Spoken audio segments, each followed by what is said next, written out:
தமிழ் நடிகர்களோட கண்ணு படம் கீழே கொடுத்துருக்கேன். கரெக்டாக கெஸ் பண்ணிங்களான்னு நான் பார்க்குறேன். ஓகே, போவோமா? ஃபஸ்ட்டு வந்து பார்த்தீங்கன்னா யாருன்னு கண்டுபிடிங்க. 5 4 3 2 1. நம்ம சூர்யா சாருங்க. நெக்ஸ்ட்டு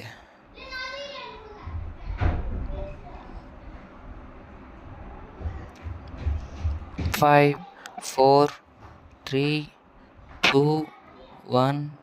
நம்ம தனுஷ் சாருங்க. நெக்ஸ்ட்டு இவரை பார்த்தோன்னே கண்டுபிடிச்சிருப்பீங்க. 5 4 3 2 1. RJ Balaji sir. நெக்ஸ்ட்டு இவர் எல்லாத்துக்கும் ரொம்ப பிடிக்கும், நல்லா படம் நடிச்சிருப்பார். 5 4 3 2 1. நம்ம பிரதீப் ரங்கநாதன் சாருங்க. நெக்ஸ்ட்டு இவர் எல்லாத்துக்கும் ரொம்ப ரொம்ப பிடிக்கும், இவர் மக்கள் ரொம்ப நேசிப்பாங்க. 3 2 1. இவங்க யாருன்னு தெரிஞ்ச கமெண்ட் பண்ணுங்கள், லைக் பண்ணுங்கள், நம்ம சேனலை சப்ஸ்கிரைப் பண்ணுறங்க. யார் யார் எத்தனை பேர் கண்டுபிடிச்சிங்கன்னு மறக்காமல் சொல்லுங்கள். நம்ம video first video please support பண்ணுங்கள். Okay, thank you.